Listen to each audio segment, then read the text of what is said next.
got that done in large measure because of Mike Waltz's great work. Beyond those committee assignments, Waltz served on the China Task Force that produced over 400 recommendations for managing that delicate relationship between the United States and China. Waltz also helped to unleash the President's America First Peace Through Strength foreign policy agenda that included a truce in the Middle East and delicate negotiations pertaining to the ongoing conflict in Ukraine. He's a seasoned policy mind and a skilled negotiator with a track record of diligently pursuing American interests, unapologetically and with the appropriate amount of caution and attention to detail that those things deserve. That is exactly the type of policy leadership that's badly needed at the United Nations at this moment in history. The U.S. right now, frankly, has some legitimate concerns about the UN. And to be perfectly frank, the UN is, in many respects, a disaster and a detriment to U.S. interests, where the U.S. is shouldering the financial burden of an international body only to be on the losing side of so many votes and so many policy decisions that are made at the UN. And this cannot continue. The President is absolutely correct in his decision to pause our contributions, to review U.S. participation within the bloated system, and to trust Mike Waltz with righting the ship from the inside. With Waltz at the helm, the UN will have what I regard as what could and should be its last chance to demonstrate its actual value to the United States. Instead of progressive political virtue signaling, the Security Council has the chance to prove its value in settling disputes and brokering deals. We can overhaul bloated and unaccountable peacekeeping missions where we can work to counter Chinese influence in standard-setting bodies, and we can end UN sponsorship of terrorism and anti-Semitism, standing by our allies, including Israel. Above all, the U.S. must ensure that every foreign aid dollar and every contribution to an international organization, particularly the UN, draws a straight and direct line to a compelling U.S. national interest, one that puts America first, not last. I have every confidence that Mike Waltz is exactly the right person who will faithfully apply this standard to the UN Byzantine labyrinth and carefully scrutinize our position in the financing of UN bodies, particularly those that have proven adverse to our interests. Waltz is tested, he's capable, and he's ready, willing, and able to tackle this daunting challenge at the United Nations. We need him at the UN. We need him there now, and I think he's the perfect man for this very position. I look forward to his swift confirmation. He has my unqualified and wholehearted support. Thank you, Mr. Chairman. Thank you, Senator Lee, for those wise comments. Senator Scott, for the good of the order. Thank you, Mr. Chairman. It's an honor to introduce my friend, President Trump's pick for U.S. Ambassador to the United Nations, Mike Waltz. I want to recognize his family. Thank you guys for being here. You must be very proud of what Mike has accomplished, and I'm glad you're here to support him. I've had the privilege of knowing and working with Mike for many years. We were both, he was elected to the House and I was elected to the Senate the same year. And it was great to work alongside him with a lot of issues that Florida families dealt with. He was always a tireless advocate for freedom and democracy, and he understands the dangers that come from appeasing dictators. We worked to ensure the likes of Nicolas Maduro and Putin could not benefit from hardworking Americans' taxpayer dollars. I know that as Ambassador to the United Nations, he will bring that same commitment and love of liberty to represent the United States in advocating for the very America First principles the American people elected Donald Trump to champion. He's a patriot from his time in uniform on the battlefield as a Green Beret to his time defending American ideals in Congress. He has proven his love, his dedication, and his willingness to sacrifice for our country. He has shown a willingness to make hard decisions, support his colleagues, and do what is right. He is a man of integrity, grit, and principle. He will exceed expectations in this role. As Senator Lee has said, we've got a lot of issues with the United Nations, and I know Mike Waltz will do the right thing. So he has my support, together with President Trump and Secretary Rubio. I'm confident that he's going to do an outstanding job representing America's interests at the United Nations. I urge my colleagues to advance his nomination quickly. Thank you, Mr. Chairman. Good luck. Thank you very much, Senator. Appreciate those remarks. Now, Senator McCormick is going to introduce Christine Turretti. However, he's traveling with the president in his home state and has asked me to read the introduction. I'm honored to do that. And so on behalf of Senator McCormick, quote, committee colleagues, I'm sorry I cannot be with you in person for today as I welcome President Trump to Pittsburgh. But I'm grateful to the chairman for allowing a statement of appreciation and support for my friend Christine Turretti, the nominee to be ambassador of the United States to the Kingdom of Sweden. A pioneer in many walks of life, I first met Christine when my father was the chancellor of the Pennsylvania State System of Higher Education, and she was a trustee, and she has been a dear friend ever since. As a businesswoman, she's the former chairman and CEO of the S.W. Jack Drilling Company, the largest privately held land-based drilling company in the United States. She serves as vice chairman of S&T Bank Corp. And is a former director of the Pittsburgh Federal Reserve Bank. As a passionate philanthropist, Christine has served on many nonprofit boards, including the International Medical Corps, the Andy Warhol Museum, the Gettysburg Foundation, and has dedicated energy to training programs designed to educate, empower, and advance women. Christine is also an extraordinary force in politics, supporting candidates and party organizations at the local, state, and national levels. She serves as the National Committee Woman of Pennsylvania to the Republican National Committee and was previously the co-chair of the RNC Finance Committee. She was one of the people I consulted first and relied on the most when I ran for the Senate. Finally, and most importantly, she is the mother to 3 sons, Joe, Max, and Matthew, who are the prime motivators for her drive to serve and provide a better future for America. Her astute business acumen, selflessness, and political leadership make her an ideal nominee to lead in this important post, and I'm certain she will honorably represent President Trump and the United States as our next ambassador in Stockholm. I encourage my colleagues to vote to confirm the extraordinary Pennsylvanian and American. Very good remarks. Christine, welcome. Glad to have you here. Well, we're going to proceed now, and so that everyone knows where we're going here, I'm going to give an opening statement. I'm going to then yield to Senator Shaheen, who will do likewise, and after that we'll hear 5-minute presentations. Hopefully you'll keep it to 5 minutes or thereabouts of our nominees. If you want to go beyond 5, we've got a lot of room in the record to publish your remarks, so feel free in that regard. After that, we'll open it to a round of 5-minute questions, and with that, I'm going to proceed. So, thank you again to our witnesses and your families for being here with us today, and for your willingness and your family's willingness to help you serve this country at such a pivotal time. Mr. Waltz, you come to us with a breadth of experience in Congress, our nation's military, and the executive branch, which has been detailed already here this morning. This experience will serve you well as you take the lead at one of our most critical diplomatic positions as ambassador to the United Nations. The UN is always a challenge and desperately needs reform, which we've been unable to accomplish so far. Your pragmatism and patriotism is sorely needed in New York because, as you know, there is a lot of anti-American sentiment at the UN. Anti-Semitism and anti-American sentiments are on the rise, as is the influence of China and Russia.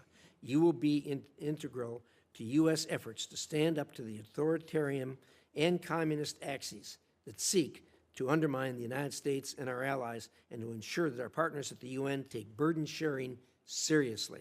The United States has been the largest and most generous donor to the United Nations since it was created 80 years ago. Today, the United States still pays 22% of the UN's regular budget and 25% of the peacekeeping budget, even though we're one of 200 countries on the planet. America has been extremely generous, but taken for granted, obviously.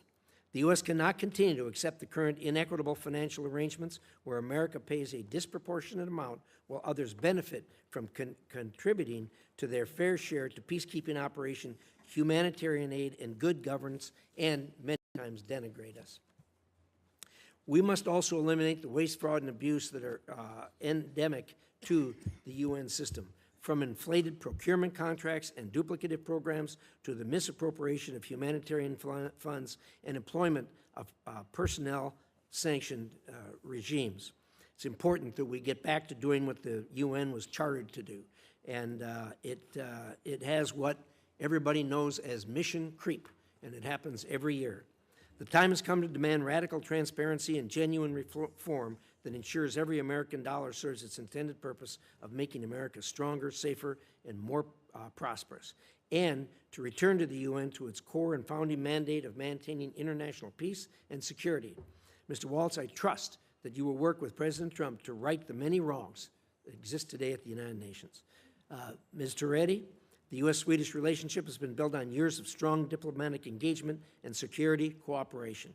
Sweden's entry into NATO, something I worked hard on getting done, brought its highly capable armed forces and defense industrial base into the alliance and has made us stronger and safer.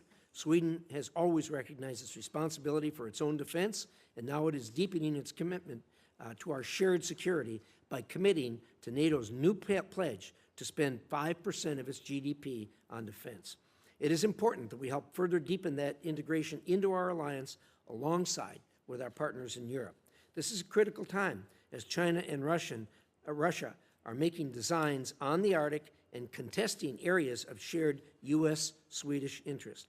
And as you know, Sweden is on the front line of dangerous developments in the Baltic Sea, from the sabotage of critical infrastructure to the reckless behavior of Russia's shadow oil fleet and increasingly provocative Russian military activity. And they sail merrily along. I look forward to hearing how you will help Sweden defend against these threats and advance all aspects of our relationship. Mr. Arrigo, Portugal is an important ally of the United States, and there are many opportunities for us to deepen cooperation. Portugal has made commitments to increase spending in support of NATO's defense, and the U.S. must remain committed to ensuring it reaches their goal. The U.S. must also work with Portugal to address the critical risks it faces from heavy Chinese investment. China is working with our adversaries to undermine America and our allies, most recently by its open commitment to support Russia's war against Ukraine. European allies, like Portugal, must recognize the threats posed by China and address them accordingly. I hope you carry that message with you when you go to Portugal. With that, Senator Shaheen. Thank you, Mr. Chairman. Welcome to each of our nominees this morning, to your families and friends who are supporting you in this effort. Thank you for your willingness to serve, and in your case, Congressman Walz, to continue to serve the country. Yesterday, the Senate Foreign Relations Committee minority released this report on China's growing influence at the expense of the United States. This report makes clear that this competition is one of our central geostrategic challenges. This is a competition that is deeply connected to our economy and to our lives here at home. Whether combating unfair trade practices and IP theft, or stopping the flow of fentanyl into our communities, or protecting Americans from spying and cyber attacks, or helping U.S. companies stay ahead in developing batteries, electric vehicles, and AI, the stakes are very high. The threat to our prosperity and security is real. But unfortunately, instead of strength and focus, we've seen this administration pull back on a global scale. As the administration fires thousands of highly specialized, nonpartisan experts and cuts America's diplomatic budget by 84%, China leads the world in diplomatic missions and is increasing its budget. And the situation at the United Nations is especially alarming. President Trump has said that the UN must return to its core mission of peace and security. But the administration is also proposing to slash U.S. contributions to the UN and eliminate the entire UN peacekeeping budget, increasing the likelihood that American soldiers will be sent into combat zones and making China the largest UN peacekeeping and financial contributor. The Chinese Communist Party must be very pleased at our efforts. They continue making long-term investments at the United Nations and international organizations, not only through contributions, but by placing more Chinese nationals in key roles. Mr. Walz, I urge you to take this threat seriously. I know you do because you've served on the China Commission. But if we walk away from international bodies like the UN, the result won't be reforms that advance American interests. The result will be that international bodies become increasingly dependent on China, whether it involves technology and AI standards, or global health, or trade deals or documenting human rights abuses in Ukraine. China will be writing the rules. I don't think most Americans want to live in a world where the Chinese Communist Party is driving the agenda. There remains broad bipartisan agreement that American leadership on the global stage is essential, particularly as China's expanding footprint threatens our safety and prosperity. That's why Americans need a voice not only at the UN Security Council, but at the International Civil Aviation Organization, which ensures airspaces remain safe, at the World Food Program, which prevents famines and responds to crises, the Organization for the Prohibition of Chemical Weapons, which works to eliminate these dangerous weapons, and the International Atomic Energy Agency, which helps reduce the threat of nuclear war. Put simply, we cannot shape these organizations or even push for the reforms that we want unless we're at the table. Mr. Waltz, if confirmed, I hope you will work with this committee to preserve America's ability to lead, to compete, and to shape the future on America's own terms. Mr. Arrigo and Ms. Toretti, because the UN ambassador post has traditionally held cabinet-level status, my remarks have focused on that role. But I also look forward to hearing from each of you how you would advance America's interest in Europe through the posts in Portugal and Sweden. Thank you all. Thank you, Senator Shaheen. We'll now hear from the nominees, and we'll start with Mr. Arrigo.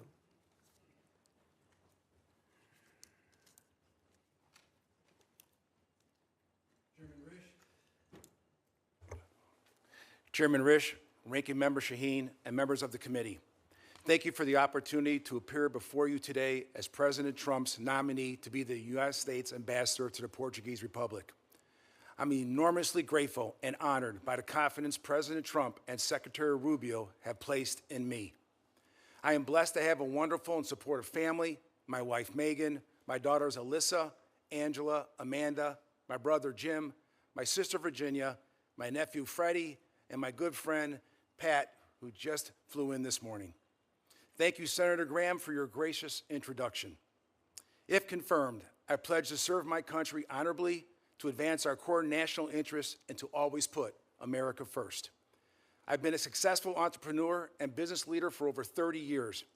During this time, my experiences have given me deep expertise in managing teams, negotiating complex issues, and most of all, building relationships. I'm confident that my professional experience and business acumen delivered over 3 decades will enable me to represent and advance U.S. interests effectively and carry out the mission President Trump has entrusted to me. I am privileged to have this opportunity today, in large part due to my family, and particularly my beloved parents, Joseph and Frances Arrigo.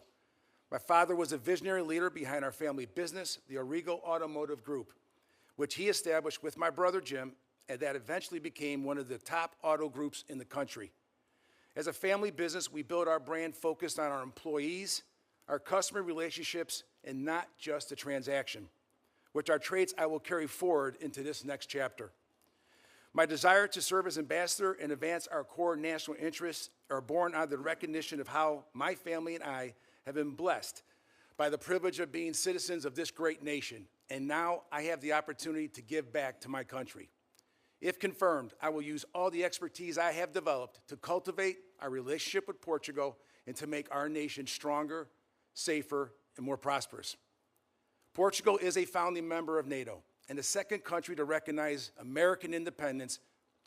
Nearly 1.5 million Portuguese Americans live in the United States, helping to generate a strong and vocal pro-American sentiment in Portugal and fostering close bonds of friendship. I've had the honor of visiting the Azores Islands for a wedding just a few years ago. I was particularly struck by the breathtaking natural beauty, the rich and diverse culinary traditions, and the warm hospitality of the Portuguese people. I was fascinated by the religious, cultural, and family values that resonate deep within my own Italian heritage. The U.S. has turned to Portugal for political and material support in many peacekeeping and peacemaking efforts throughout the years, and they have always been an enthusiastic supporter of U.S. and NATO operations around the world. Portugal's hosting of the U.S. Air Force 65th Air Base Group in Leges Field in the Azores provide a key logistics hub in the Mid-Atlantic while providing critical support for aircraft, air crews, as well as communication services to U.S. and NATO allies. If confirmed, I promise to enhance this close historic relationship in several key areas. My first objective as ambassador will always be the safety and security of American citizens abroad.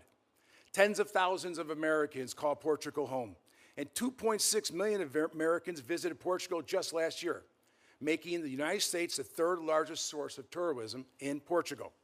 Second, I will strengthen Portugal's contributions to NATO to ensure we can achieve peace in the region through strength. Although a trusted ally, Portugal still lags behind most NATO countries by only 2% reaching this year. As ambassador, I will work with Portugal to help increase defense spending with the Hague Defense Commitment of 5% and ensure Portugal does its fair share and contributes to more of Europe's security. Finally, I will advocate for expanding our commercial ties with Portugal and addressing the national security challenges posed by rivals like China. As the United States and Portugal's largest trading partner outside the EU, there is a significant potential to grow this economic relationship. I will also work closely with Portugal to address concerns about China's investment and influence in critical sectors and to ensure our protection of our mutual economic and national security interests. If confirmed, I will also work to balance our trade relations with eliminating the trade deficit of over $3.5 billion with Portugal by seeking more export opportunities for American businesses, emphasizing the fact that America is open for business. Mr. Chairman, distinguished members of the committee, thank you for the opportunity to testify here today. I look forward to answering your questions, and if confirmed, working closely with all of you to strengthen our relationship with Portugal and advance our core national interests. Thank you.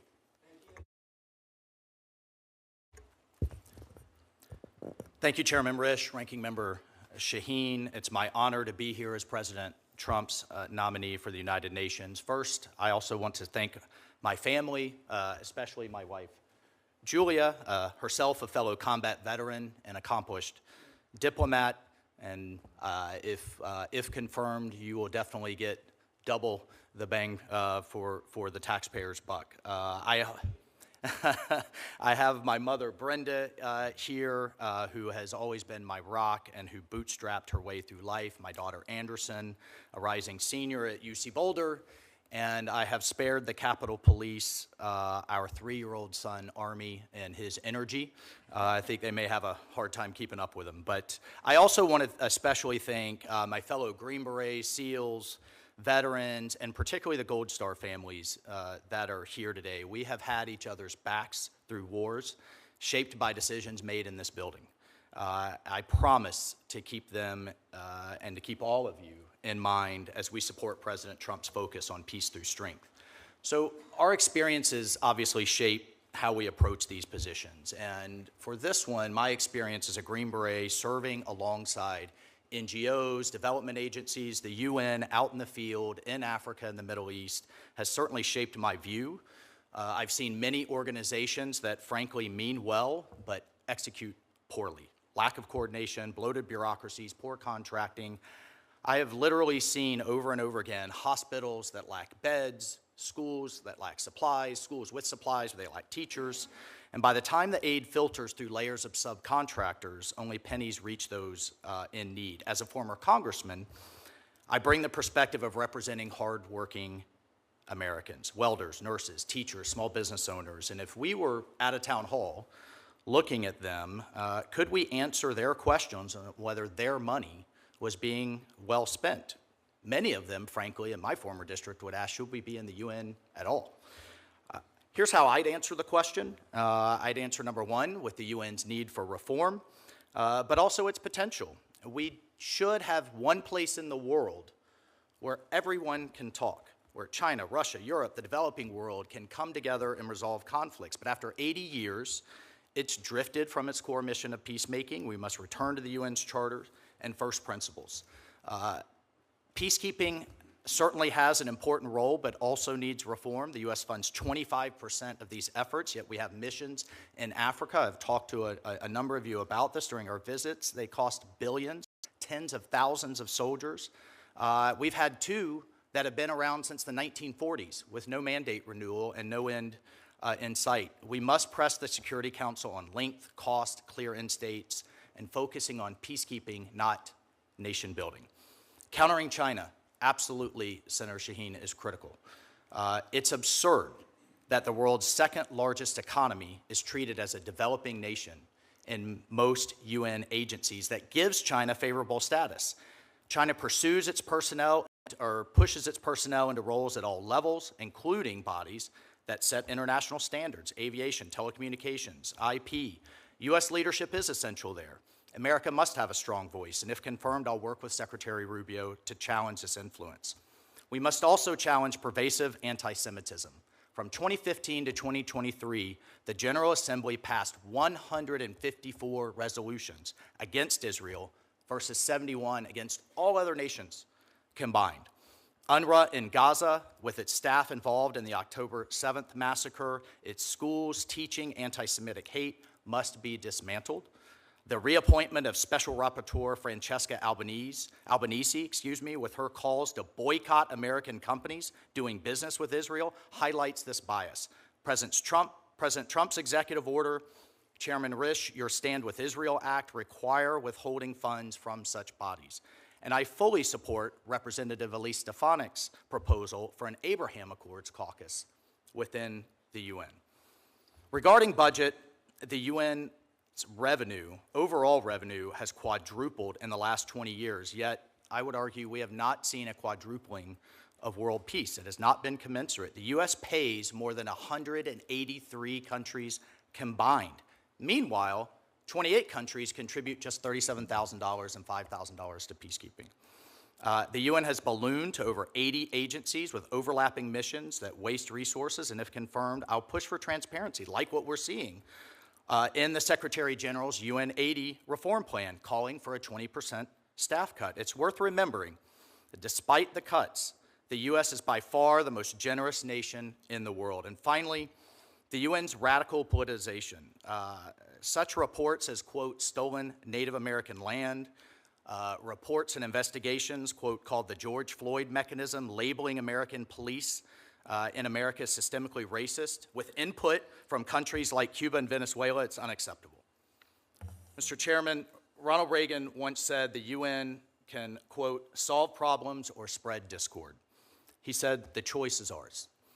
In just 6 months, President Trump has brought dozens of hostages home, justice for our Abbey Gate Gold Star families, secured the border, denied Iran a nuclear weapon, brought ceasefires to conflicts in Africa, the Middle East, and Asia. Yet there is still tremendous work to be done. I'm confident under this president's leadership, we can continue to spread peace and prosperity, and I'm confident we can make the UN great again. Thank you, Mr. Chairman. Thank you, Mr. Waltz. Ms. Toretti.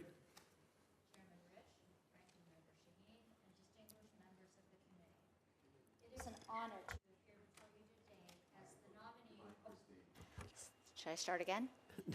We heard you. Go ahead. I'm pretty loud.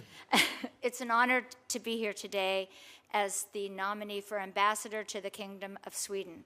I'm deeply grateful to President Trump for the trust and honor he has placed to me with this nomination.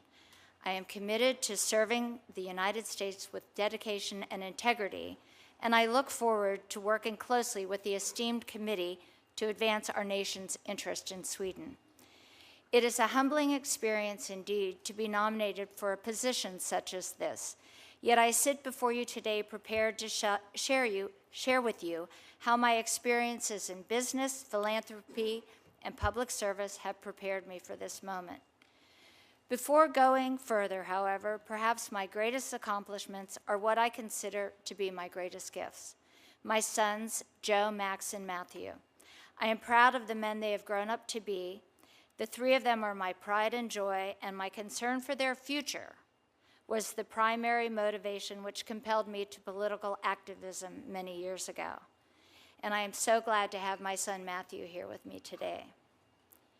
My journey to sitting before you today began arguably in 1990 when I assumed leadership of our family business, the S.W. Jack Drilling Company, following the sudden passing of my father.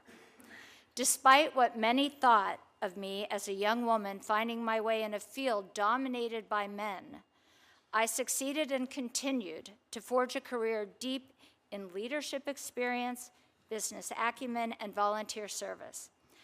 Today, I am the chairwoman of S&T Bank Board, a board I have been proud to serve since 1987.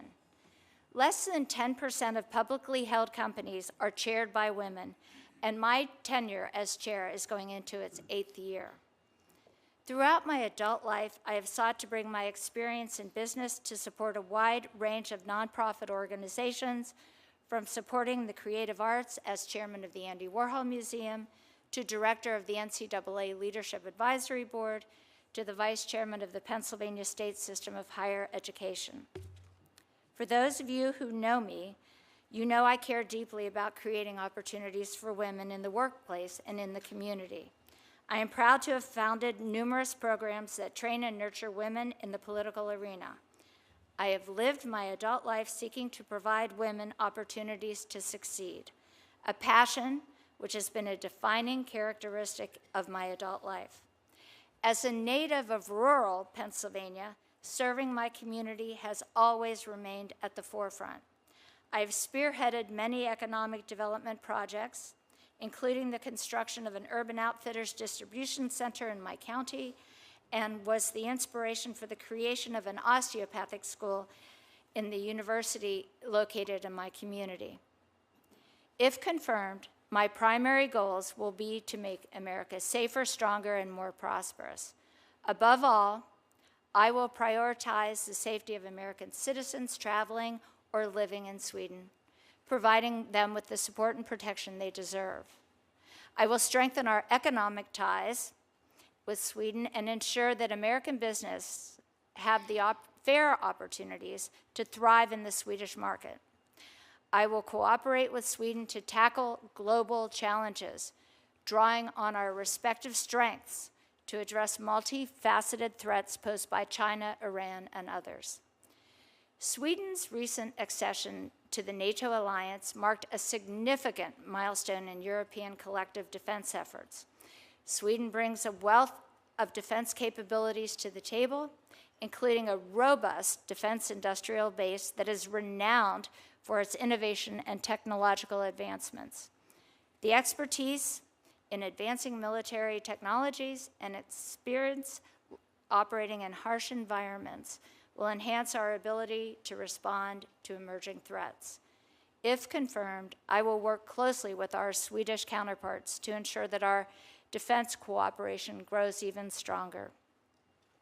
Economic priorities will also be at the forefront of my agenda, and if confirmed, I will seek to close the trade deficit between our two nations and deliver President Trump's America First foreign policy. By promoting American exports and encouraging Swedish investment in the United States, I will encourage collaboration between America and Swedish businesses, researchers, and entrepreneurs, ensuring that both of our nations benefit from the advancements in cutting-edge fields. I also want to recognize the role Sweden played in America's growth. Today, over 3.3 million Americans trace their family roots to Sweden. Swedish Americans have made significant contributions to our cultural, economic, and social fabric. They have enriched our society and fostered a deep understanding and appreciation of Swedish culture. These bonds, along with ties forged through trade, travel, and defense, contribute to a unique, vibrant, and growing relationship. In conclusion, I am honored to have the opportunity to serve as the United States Ambassador to Sweden. If confirmed, I am committed to advancing our nation's interests, strengthening our bilateral relationship, and serving the American people. Thank you for your time and consideration, and I welcome your questions. Thank you very much. Appreciate that. We'll now do a round of 5-minute questions. I'm going to start with myself. Mr. Waltz, thank you for those remarks. Really impressive. Clearly, you have a good handle on what you're facing up at the UN, undoubtedly as a result of your service in the House and and head of NSC. But I think he laid this thing out absolutely black and white. It's amazing to me that the American people get this a lot better than the members of Congress do, it seems like to me. We've had some towns in Idaho that for many years had a sign outside that said Kiwanis meets at such and such a time, and this group meets at such and such a time, UN-free zone. And they got it. There isn't a lot going on right now that is helpful to us. I met with Secretary Guterres, comes in all the time to check the box, I guess, and I go over with him, and he gets pretty disgusted with me when I say, what are you doing? And he ticks off, oh, we're passing out food here. Yeah, that's our money. What else you doing? Well, we're keeping peace. Well, yeah, that's our money. And you go along and say, look, let's go back to the founding document that talks about keeping countries from trying to overrun other countries. What are you doing there? You can't even pass a resolution condemning what Russia has done. What good are you? We're spending all this money. What are we getting for it? You know, and then, of course, when you get things as atrocious as the fact that taxpayer money, there were people who who went with Hamas, members of Hamas, that invaded Israel and murdered people and took hostages that were on the payroll of UNRWA, which is on the payroll of the UN, which is on the payroll of United States taxpayers. I mean, it's just outrageous. You got a heavy lift there, and of course, we all know what China's doing with their penetration. Your thoughts? Well, thank you, Mr. Chairman. I appreciate that. I share your concerns. The President, Secretary Rubio share your concerns, and these are the concerns of our constituents. How are we going to be great stewards, the best stewards we possibly can be of their money, their hard-earned money? There's a number of reviews underway and that have been underway to take a good look at that, and how do we get the UN back to basics. There is good and meaningful work to be done. And I would be honored, if confirmed, to go represent the United States there. We have the snapback sanctions with Iran that Germany just invoked as part of the JCPOA because of Iran's violations of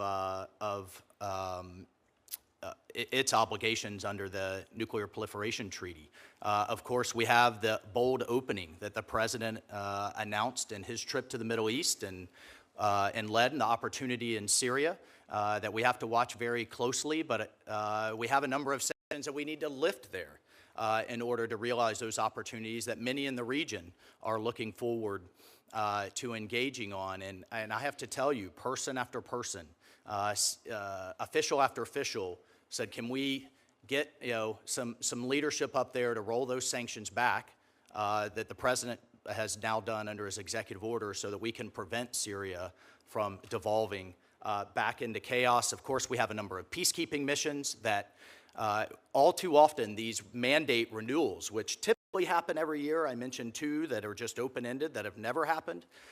Those are opportunities to get better results, frankly, and to question those things that I laid out. How long, how much, what are we going to accomplish?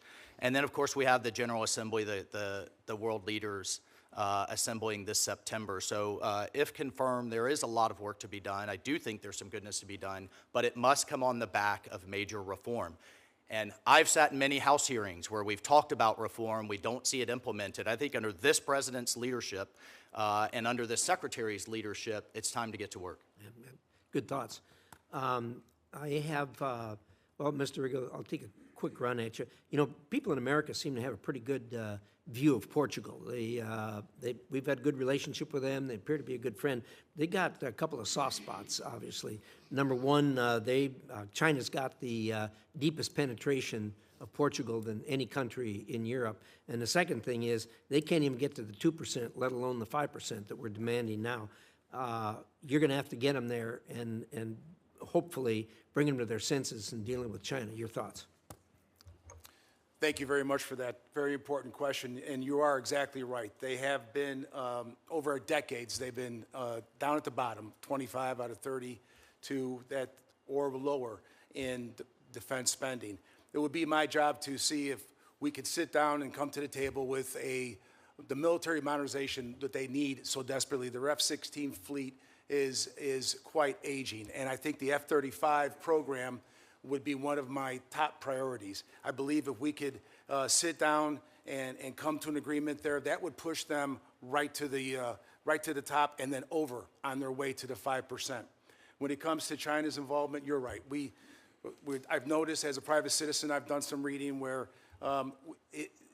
is it right to have some of the largest companies in China be owning some of the energy companies in Portugal? Is it right to have construction companies owning some of the largest, CCP companies owning some of the largest construction companies in Portugal?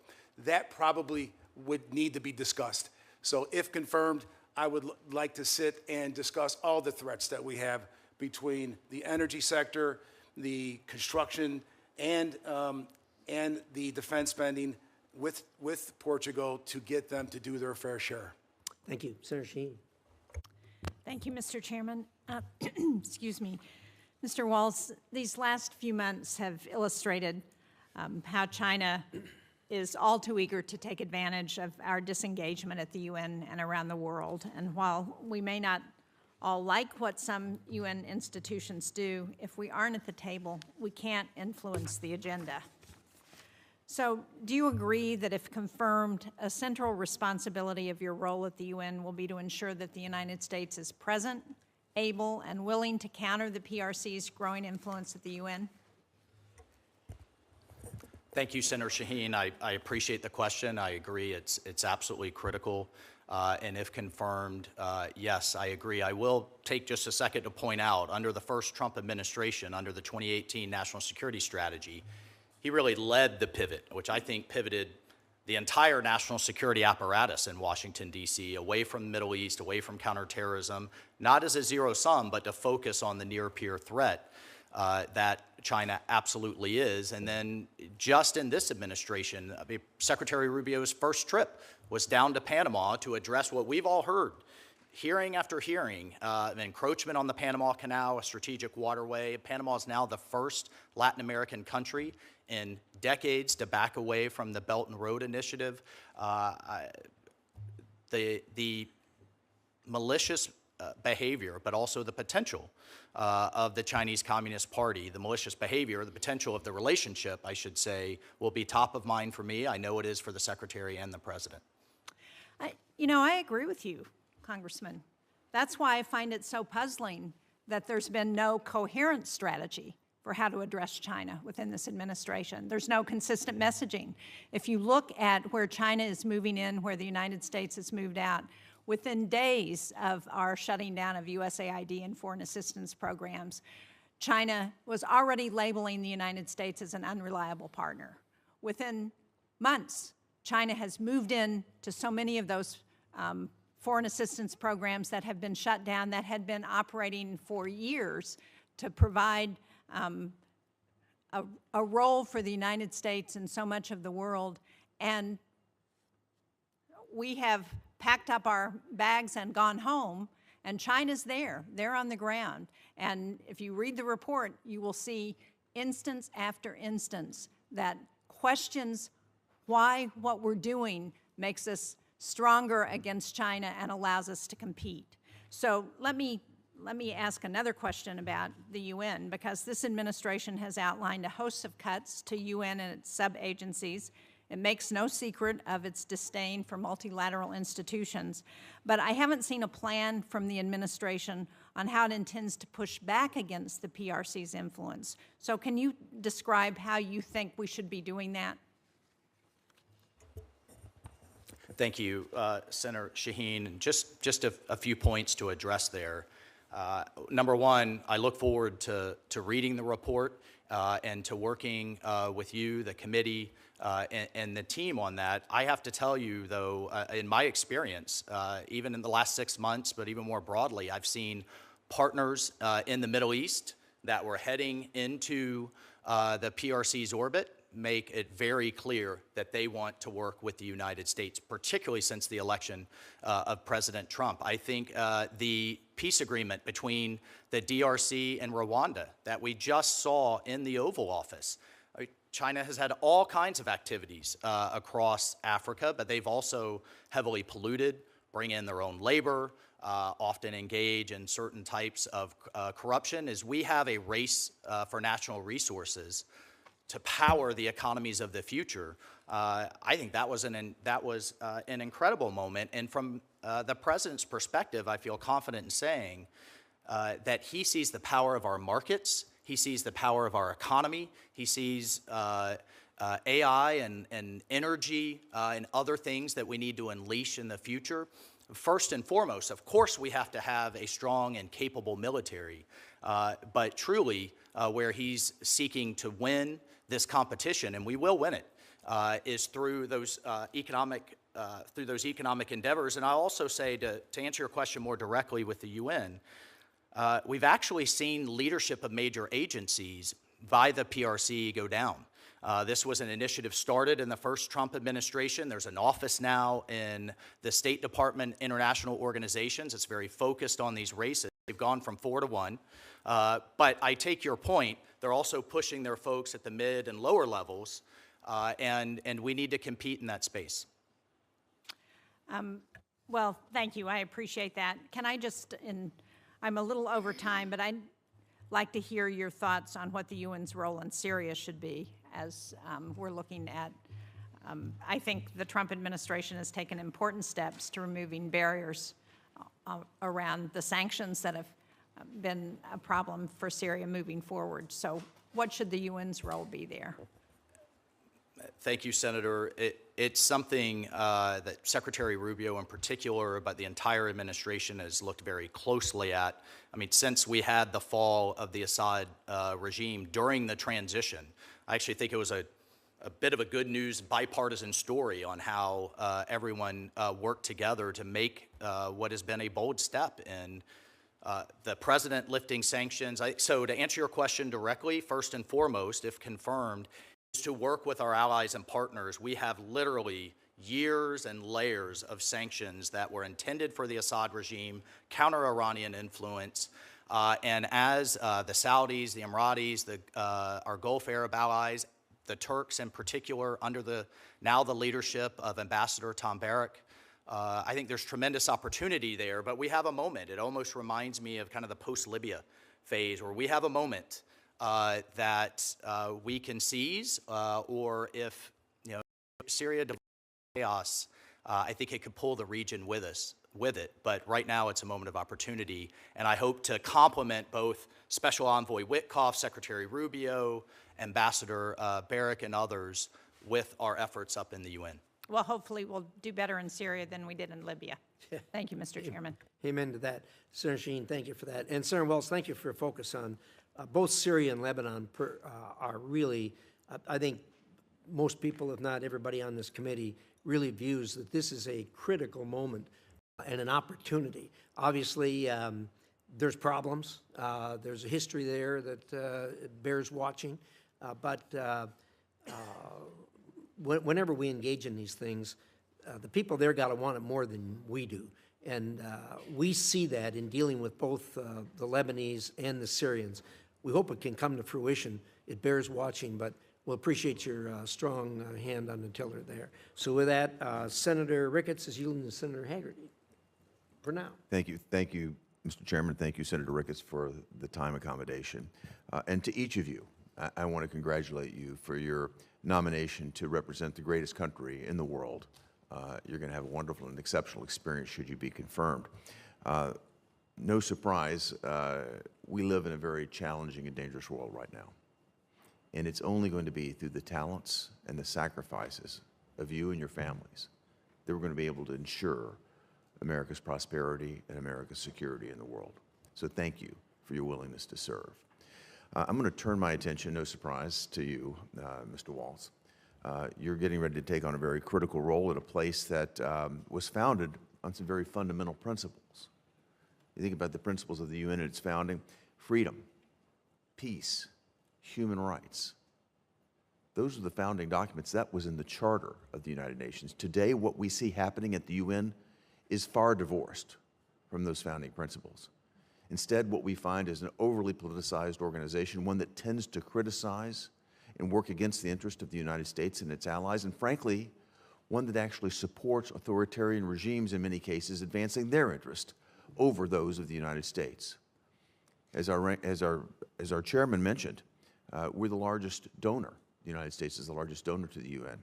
Yet, at the same time, we're not getting the type of results we see. And I'm going to cite the example that you brought up, Chairman Risch. What happened on October the 7th? That was an absolute disgrace when we found out that people on the United Nations payroll were actually involved in the Hamas attack. Yet what happens from senior leaders at the UN? They use every opportunity they possibly can to criticize Israel. Yet at the same time, they diminish the role of their own personnel in those attacks. It's absolutely shocking to me. And what I'd like to hear from you, Mr. Waltz, is what are, a two-part question actually, what are the most important challenges you see at the UN that we face as a nation, that the United States faces at the UN? And then two, what is your intention to address those challenges? Thank you, Senator, and I certainly share those views. I think first and foremost is we need to drive reform. As I've shared with a number of you during our office visits, I understand there is concern about the President's budget request, but I see it also as a moment of opportunity.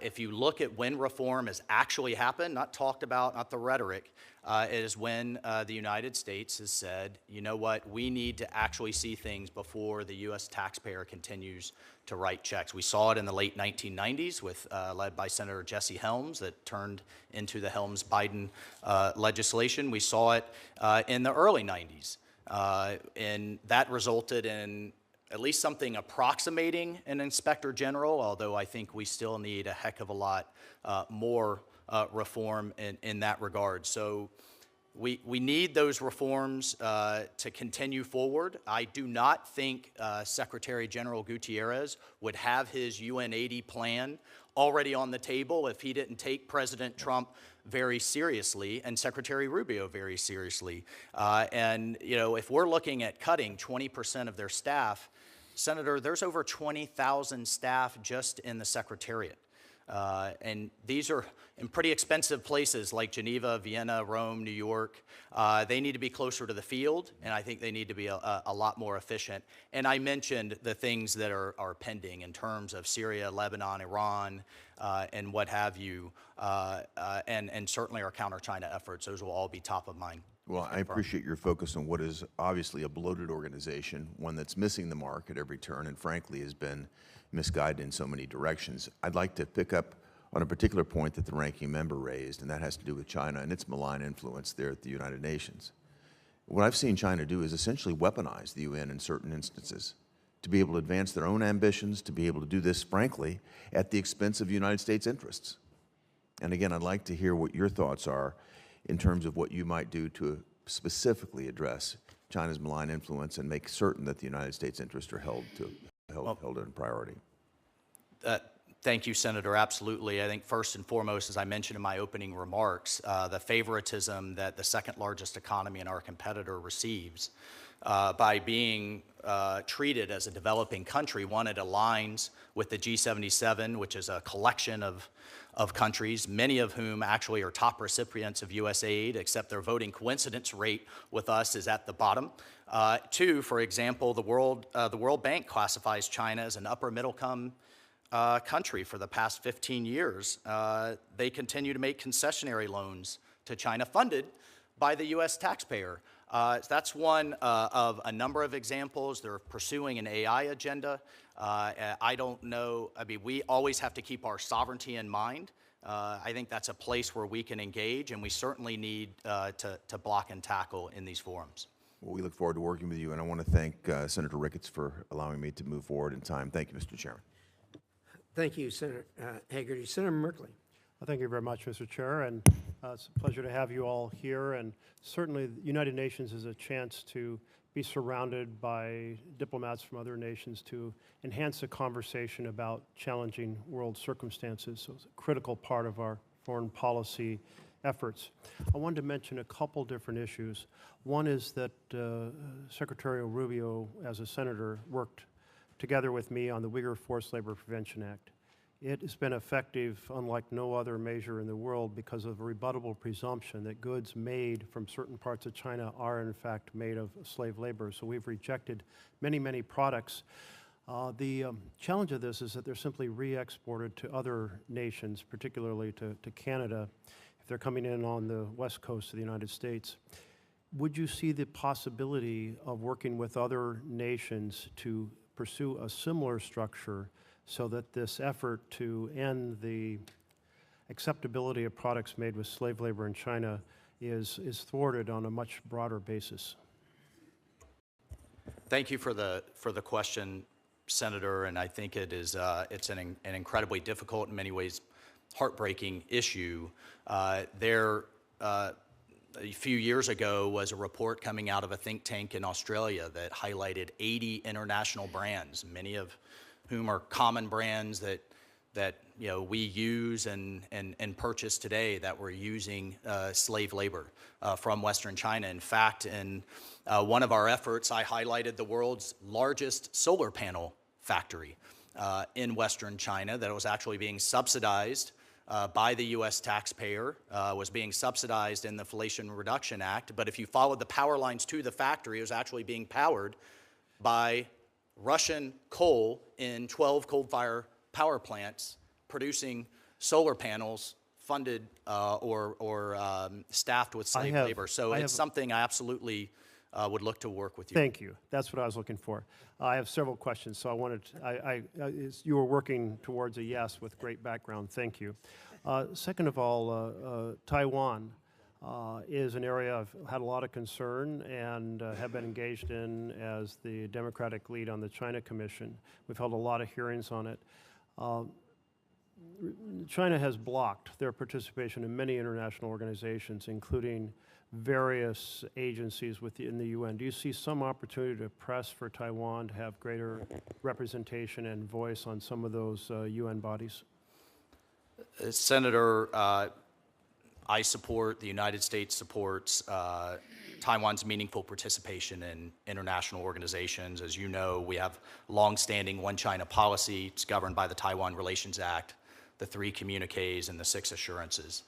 And unless directed otherwise, that is the policy I will execute if confirmed as ambassador to the UN. Thank you. And I do think even apart from the UN, there's other international bodies that we could advocate for Taiwan to have a voice in. And it would be a well-received indirect message of our support for Taiwan on the broader issues of security. Turning to Iran, a week ago the president said, "I'll tell you that in my view, I hope it's over. I think Iran wants to meet. I think they want to make peace, and I'm all for it." It seems like there's a win-win opportunity here. Iran has said it doesn't want to pursue a nuclear weapon, and our intelligence has confirmed that. In the past, they've accepted very steep limits on enrichment, just at 3.67%, well below the 90%. And there's a deep weariness over the very stagnant economy in Iran that really has not served the aspirations of the Iranian people. So there is a framework and a possibility for an enduring peace in which Iran is nuclear weapon free. We guarantee that there's no plutonium path, uranium path, or surreptitious path, covert path, that they stop supporting militias through the arc that extends clear to Syria and Lebanon, and that there's a more prosperous economy so the Iranian people return to being kind of full members of the international community. You mentioned that Germany, but also United Kingdom and France have all said they're going to snap back on JCPOA. Can you use, will you work to utilize your role at the United Nations to find this win-win solution to the situation with Iran? Yep. Thank you, Senator. And when just to clarify, when I mentioned Germany, my understanding is Germany is actually, as part of the E3, has actually triggered the mechanism. As you know, there is a multi-week cure period and then another 30-day period before the snapback provisions expire on October 18th. So if confirmed, yes, I would fully engage in that process and have been working with our allies, as has Special Envoy Witkoff and Secretary Rubio. To Iran, I mean, first and foremost, I think we need to recognize and thank our amazing B-2 pilots, everything and everyone that worked with them, from maintainers, refuelers, to the intelligence community, to make sure Iran can never have a nuclear weapon, which the president has been clear on his goal for quite some time. In terms of negotiations, the president has made it very clear that he hopes for a better future for the Iranian people. I think we all do. And we engaged in diplomacy, working with our partners in Oman, but we also made it very clear that they could not have a domestic enrichment capability. If they want to have a 1-2-3 agreement like our allies in the UAE, if they want to buy material, if they want to have a civil program, I think that's, again, until directed otherwise, that is absolutely on the table. So this is a moment with Syria, with Lebanon, with the Abraham Accords, that I think we could see prosperity, but the regime has to make a decision to move away from its desire to have a nuclear weapon. Thank you. My time is out. Thank you. Thank you, Senator. Thank you much, Mr. Waltz. You're correct. The problem is not with the Iranian people. The problem's with the Iranian regime. We wish they could move away from that. In any event, Senator Ricketts, you're up. Great. Thank you, Mr. Chairman. Thank you to all of our nominees, and congratulations on your nomination, and thank you for your willingness to serve our great nation. Mr. Waltz, I'm just going to go pick up with where Senator Merkley left off. You mentioned that Germany has triggered the snapback sanctions. My team was just doing some quick research to try and find that. We couldn't find any mention of that right offhand, but it is hugely important that the E3 get those snapback sanctions. You know, the air campaign by Israel and the successful attack by, as you mentioned, our bombers to be able to hit those key nuclear facilities was really, really important in hampering Iran's ability to have a nuclear enrichment program. But it's not the end of the story. We've got a lot more work to do. Iran is still out of compliance with their obligations under the JCPOA, and they are not allowing the EA inspectors to be able to get into those facilities, so they're in violation. It's absolutely critical that the E3 do those snapback functions. Will you commit to working with them to push them to get that snapback in place? And as you mentioned, that deadline of October 18th, because of the cure period you were also mentioning, it's really more like September where they really have to get this done. But as UN Ambassador, if you're confirmed, will you push them to get this done? Thank you, Senator. And if my mention of Germany was from open source reporting, so if that was an error, then that was. Well, it's good news if it's true. But we've also sure it happens. Spoken to the United Kingdom and France as well, and I have full confidence that they will work with us. We've had these conversations literally through the transition and over the last 6 months. The second executive order the president signed was to reinstitute maximum pressure on Iran, but you raise a fantastic point in that we need to get those inspectors back in there with the IAEA, and it is obviously notable that the June report from the IAEA was the first censure of Iran for its non-compliance in quite a long time. And one of the things Iran always says is they want this program for peaceful means, yet there's no reason they need to have an enrichment program to have a civilian nuclear program. 23 other nations are doing it without having enrichment facilities. We need to continue to push that the only way we can guarantee they cannot get a nuclear weapon is if they do not have an enrichment facilities. Would you agree? I would, as both the president and the secretary have said, Senator, and I think the most amazing aspect of this episode was that the president truly sought diplomacy first. He took bold and decisive action along with our ally Israel, and then immediately returned the situation right back to a ceasefire to again engage in diplomacy. So when President Trump says he puts diplomacy first, I've seen it firsthand, and I would be honored if confirmed to continue to participate in it. Well, let's talk about one of our best friends in the Middle East, certainly is Israel. And you mentioned in your opening remarks the anti-Semitism that is just rampant in the United Nations. And I think you gave the stat that there were more resolutions targeting Israel than all other nations combined by double. And it's just stunning what the European, what the United Nations has done. So, as the UN ambassador, if you're confirmed, what specific actions can you take to shut down this anti-Semitism at the UN and the anti-Israeli basis? What's going on? Well, thank you, Senator. And it is pervasive. I could probably spend the rest of this hearing, sadly, highlighting the anti-Semitic activities, one aspect of which is known as Article 7 in the Human Rights Council, that Israel is the only nation with a standing mandate to highlight its, quote, human rights abuses every single meeting, and it's been going on for decades. I mentioned the number of resolutions just this year. We're on track for that same type of disparity in 2025. I support the Secretary's call for sanctions on the Special Rapporteur, Francesca Albanese. I think she is the poster child for anti-Semitism in the UN. And I think we have to take a step back and address and work with both Israel and work with our allies on why this continues to happen. I understand the humanitarian crisis in Gaza, but I will say over and over again, if Hamas would lay down their arms, if they would surrender, if they would stop sacrificing their own people, the fighting would stop today. And I am confident in working with Israel in that regard. Well, I think your last point was spot on, and I have seen nothing out of the UN calling on Hamas to surrender, because that is exactly how this conflict would end, and the people in Gaza would be able to start looking for a better way of life once that terrorist organization surrenders. So push the countries of the UN to come down very clearly that they can best serve the people in Gaza by getting Hamas to surrender. Thank you, Mr. Chairman. Well said, Senator Ricketts.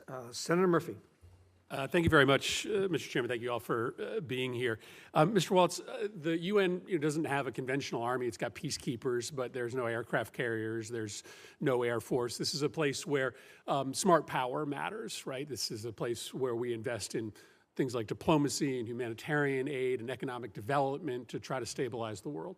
I think what worries me about your fit for this position is that while you were at the National Security Council, you oversaw the dismantling of many of our most important smart power tools in the U.S. foreign policy toolkit.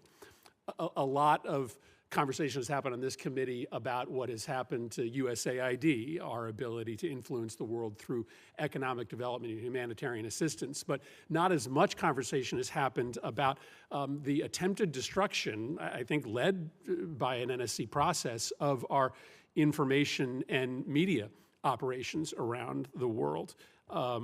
This administration, while you were at the NSC, essentially shut down USAGM, which is the umbrella agency for our global media operations, fired 92% of the staff, announced plans to shut down Radio Free Europe and Voice of America. That they're only open today because of court orders. The administration does not support the Global Engagement Center, which is also now shut down, which was the State Department's ability to try to work with partners around the world to counter Chinese propaganda and Russian propaganda. I mean, listen, we were already having circles run around us by Russia and by China predominantly, even before the administration went forward with this essential destruction of our existing information and counter-propaganda capacity.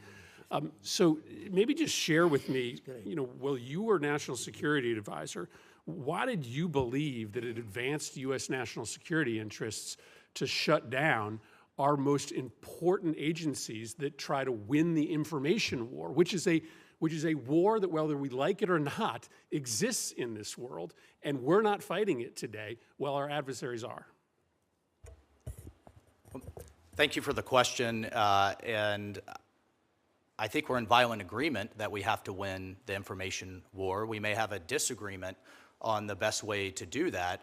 What we did not see were the metrics, were the actual results. As you mentioned, we're getting,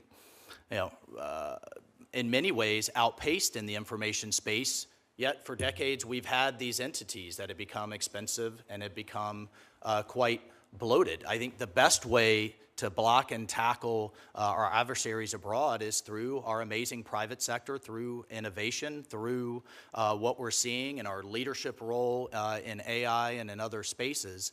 And so as the president, as the secretary looked across the interagency and those entities, they made those decisions. But the private sector isn't going to fight Russian and Chinese propaganda around the world, right? I mean, that has to be an essential function of U.S. national security policy, correct? Well, what they are going to do is show the power of free markets, the power of entrepreneurship, and show really the power of the U.S. In terms of a free society and with our values. We're going to rely on frankly, but I think we're actually more aligned than what you think. I think what we were looking at is the actual effectiveness. It's the tool that we questioned, and the president, the secretary, made a decision to reallocate resources. Listen, I hope the administration does rethink this if they've got a better idea on how to try to project power in the information space. Then I think we're all willing to hear it. But right now, we're taking ourselves off the playing field. You were very involved in the offensive operations in Yemen. As you saw in this last week, the Houthis have restarted attacks on the shipping lanes, two very devastating attacks. Throughout the last 2 months, they have been continuing to take offensive operations against Israel. Doesn't look like we did much to really fundamentally change the battle space there. They still have pretty robust offensive capabilities to target shipping lanes and to target our friends. We spent, looks like, around $1 billion, depleted a lot of our ammunition stocks. How do you look at that operation in retrospect, knowing that as we sit here today, the Houthis have once again begun attacks in the Red Sea? Well, thank you, Senator, for the question. I think we also have to look at it in the context of, from the figures that I've seen, a 20 to 30% increase in shipping through the Red Sea, an increase in revenues through the Suez Canal, and what we do not have are our warships being used as target practice by the Houthis, is what, frankly, we had in the last administration. Now, do we need to work to make sure that's enduring? Perhaps the Houthi leadership hasn't fully gotten the message, but I would defer to Secretary Rubio, Secretary Hegseth, and the President on the way forward there. Thank you, Mr. Chairman. Thank you, Senator Murphy. Senator Barrasso. Thanks so much, Mr. Chairman. Well, congratulations to all three of you. Mr. Waltz, thanks so much for coming to my office yesterday, and enjoyed the discussion. I know you're going to do a terrific job representing our nation's interests at the United Nations. We are the largest financial contributor to the U.S. We've contributed, $13 billion to the United Nations the last fiscal year. As the U.S. ambassador to the UN, you're going to need to closely examine how American taxpayer funding is being used by so many of these international programs. Can you talk about your commitment to reviewing every dollar going to the UN to ensure that our taxpayer dollars is being used wisely? And I mean, if I recall, you had a list yesterday of just some amazing places that I think taxpayers would be really offended to see that their taxpayer dollars were going to through the United Nations. Could you share some of that information with us? Thank you, Senator, and I always appreciate our time together.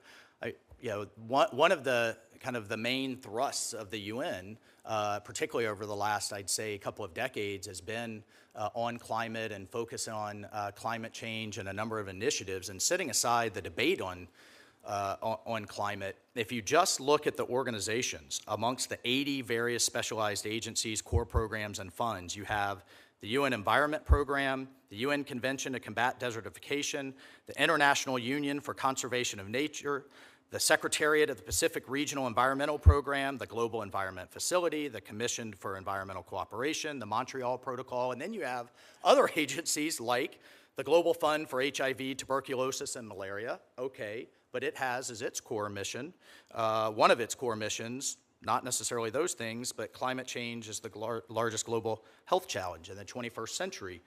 And just to further, I mean, I have a page here, Mr. Chairman, or I have a list of pages, 455 of international organizations that we contribute some type of funding towards, and just Let's put those in the record. a few of them, the Pacific Salmon Commission, the Pacific Islands Forum Fishery Agency, the Pan-African Postal Union, the Pan-American Health Organization, the Pan-American Institute on Geography and History, the International Lithosphere Program. I mean, so these are the, again, this is, it's quite a list. And this is tens of thousands to hundreds of thousands to 7 to 8 figures to millions that are going to these organizations. And I think it is incumbent on this administration to say, what's it doing? Is it making us safer, stronger, and more prosperous? And are we getting a bang for our buck? A couple other questions, because the thing I hear about at home in Wyoming is American sovereignty and what the United Nations is trying to do and undermining us. How are you going to work to preserve and to protect American sovereignty within the UN? Thank you, Senator. And I have to say, America's sovereignty will always be first and foremost as we engage all of these international organizations. I think we need to weigh the pros and cons of which organizations we engage, and I think that will be a robust discussion with this committee and with the administration. But to the extent that we do, our sovereignty, our people, our bosses will be first and foremost and top of mind. I think this came up in both the introduction, a good introduction by Senator Lee, as well as Senator Scott, and in your opening remarks. The fact that the Palestinian Authority has repeatedly sought to use the United Nations as a platform to declare statehood and to downgrade the status of Israel. Will you commit to using the American veto to block these one-sided anti-Israel resolutions at the UN Security Council?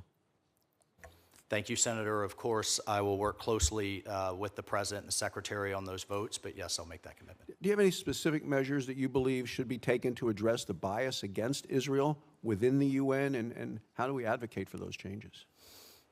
Well, first and foremost has to be UNRWA.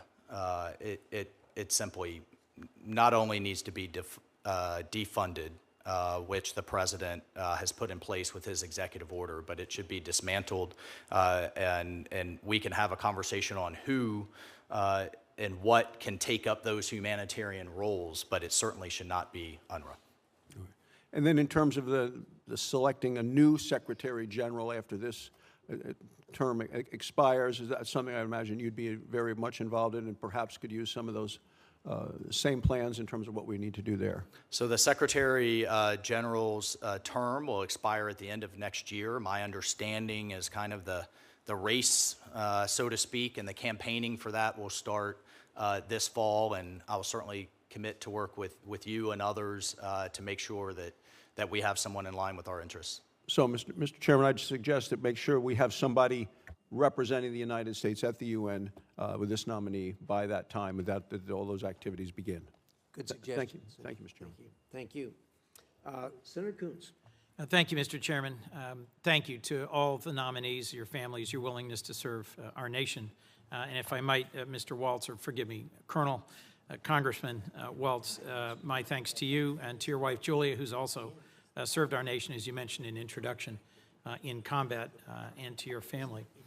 I want to get to the larger questions of the UN and the UN mission, but in your role in the Army, in the House, as National Security Advisor, you have long handled classified and highly sensitive information. We both know Signal is not an appropriate, secure means of communicating highly sensitive information, and yet on March 24th, the Atlantic magazine published a series of Signal messages, including sensitive information about a U.S. military operation against the Houthis in Yemen, involving you and several other Trump officials. Were you investigated for this disclosure of sensitive operational information on Signal? Thank you, Senator. And that engagement was driven by and recommended by the Cyber Security Infrastructure Security Agency, by the Biden administration, CISA guidance. I'm sorry. And I have here, well, just the use of Signal. Share information on Signal. The use of, no, excuse me, the use of Signal is not only as an encrypted app, is not only authorized, it was recommended in Biden's, the Biden-era CISA guidance. And in fact, if you just, it says here, I'll read it to you, use only end-to-end encrypted communications, adopt a free messaging application to secure communications that guarantees end-to-end encryption, particularly if you are a highly targeted individual, such as Signal or similar apps. CISA recommends end-to-end encryption messaging on both government and personal devices. For sensitive military Oh, of course, operational information. Senator. There was no classified information exchange. For sensitive military this, you were sharing details about an upcoming airstrike and the time of launch and the potential targets. I mean, this was demonstrably sensitive information. And the question I asked was, were you investigated for this expansion of the Signal Group to include a journalist? The White House conducted an investigation, and my understanding is the Department of Defense is still conducting an investigation. Was any disciplinary action taken? From the White House investigation, Senator? Yes. No, the use of Signal was not only authorized, it's still authorized and highly recommended. Would you recommend the use of Signal for classified information to be shared between folks who have access to? Again, we followed the recommendation, almost the demand, to use end-to-end encryption, but there was no classified information shared. Did you speak to Secretary Hegseth about his decision to share detailed information on the specifics of an imminent military strike? What we spoke about, Senator, was a highly successful mission that did something that the Biden administration did not do, was actually target the Houthi leadership. We subsequently saw a ceasefire, an increase in shipping, and a drop in attacks on our ships. Well, look, here's what I hear on this exchange, and I want to get to the UN point. At the time, you took responsibility for having added a journalist inadvertently to a Signal chat. But it doesn't seem to me that the administration's taken any action to make sure this doesn't happen again. There's been no consequences, and yet the president continues to denounce those who leak information. We both know Signal is not a secure way to convey classified information. And I was hoping to hear from you that you had some sense of regret over sharing what was very sensitive, timely information about a military strike on a commercially available app that's not, as we both know, the appropriate way to share such critical information. Again, Senator, I think where we have a fundamental disagreement is there was no classified information on that chat. I'm going to move on for a moment, but we've got plenty more to discuss on that point. China in the UN system, there was plenty of agreement on this side of the dais, and I think with you, that we need to combat anti-Semitism and anti-Israel bias in the UN. We need to ensure taxpayer dollars are well spent. We need to engage in our world, and from your service on the China Task Force, you know very well what a central challenge for us China is. Yet across organizations, the ITU, the FAO, UNESCO, WIPO, I think the only way we successfully push back on China's influence is by being at the table, driving reform. When President Trump withdrew from the World Health Organization, the Chinese sent their largest delegation ever to the next meeting. They've contributed $500 million. They're now the biggest contributor. I can understand some of the frustrations or concerns that led to the withdrawal from UNESCO, but in the last Congress, with Israeli support, I led our rejoining UNESCO. We've talked about, you've mentioned earlier today, standard-setting bodies as being essential.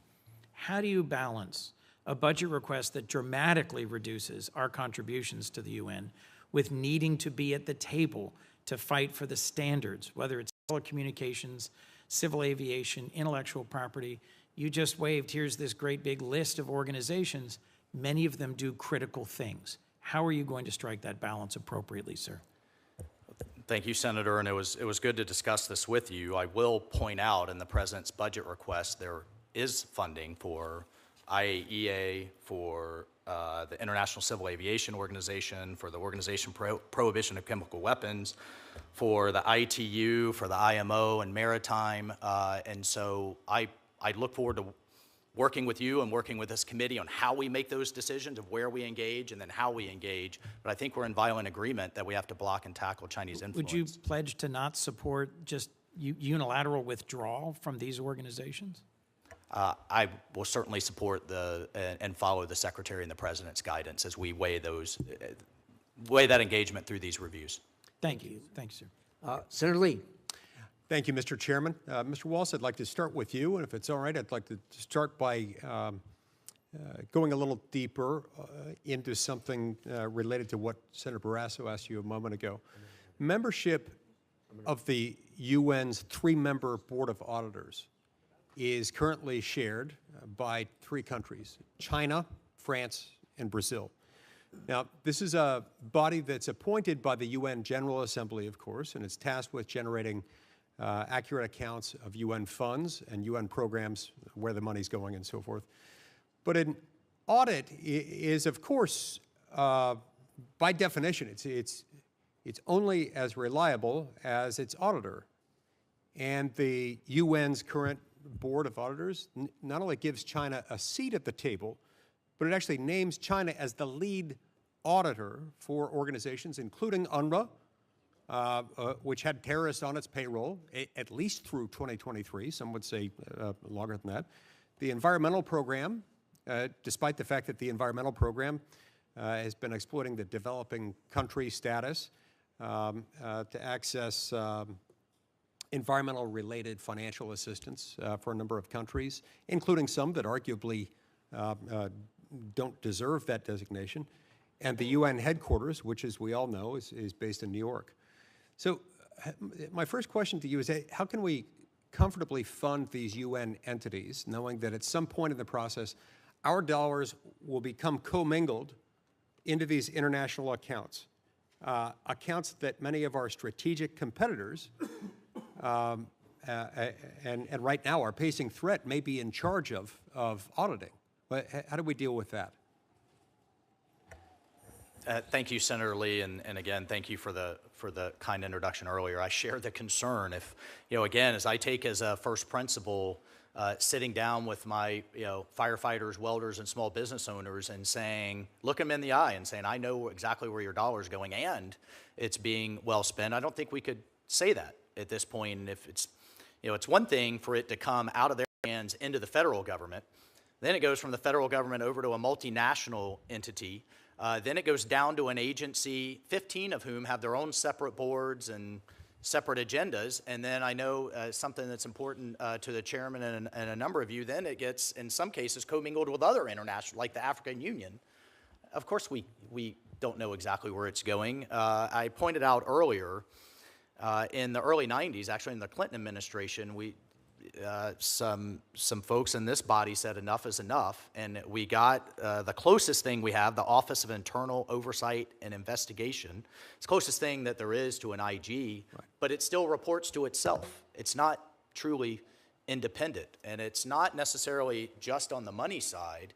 If you have whistleblowers that say there's fraud, waste, and abuse, it basically comes back to itself, or even things like sexual abuse out in the UN's peacekeeping forces. Right. We need an actual independent entity that we all have confidence in to understand where this money and other nefarious activities are happening.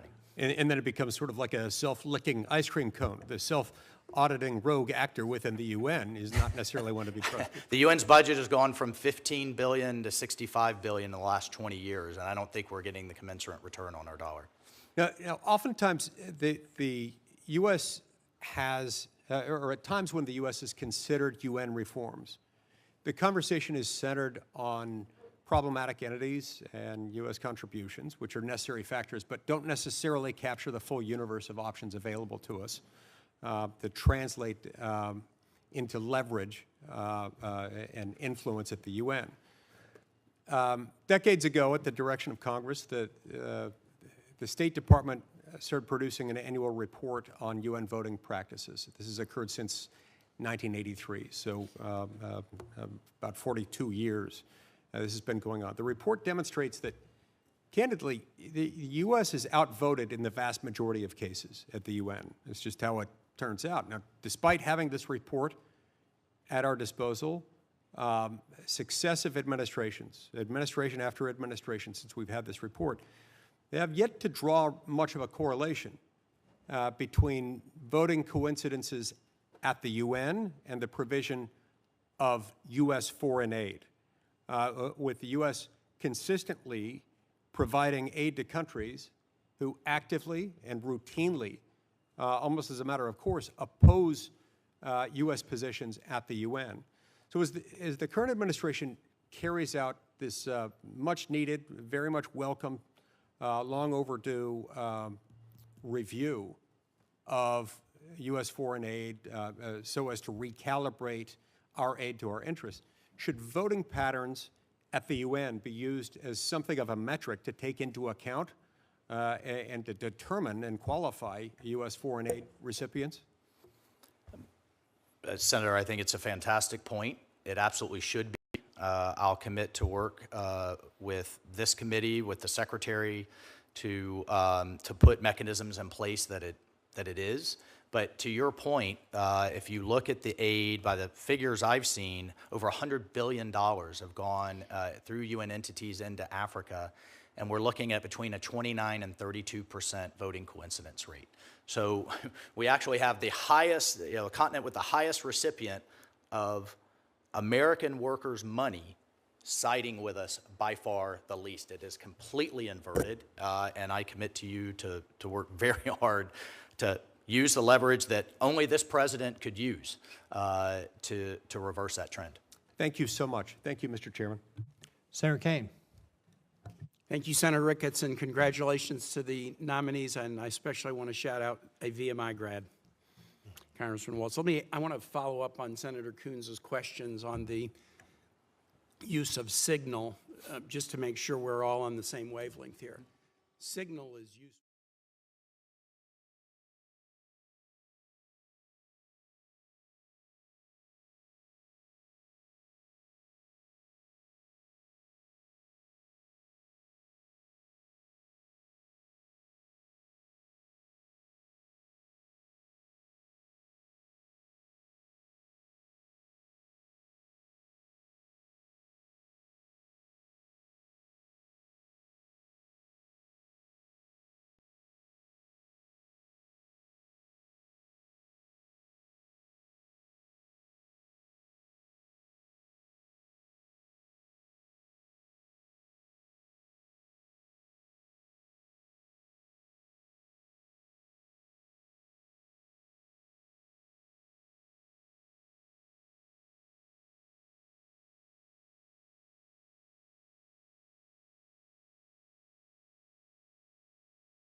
What'd you have for dinner?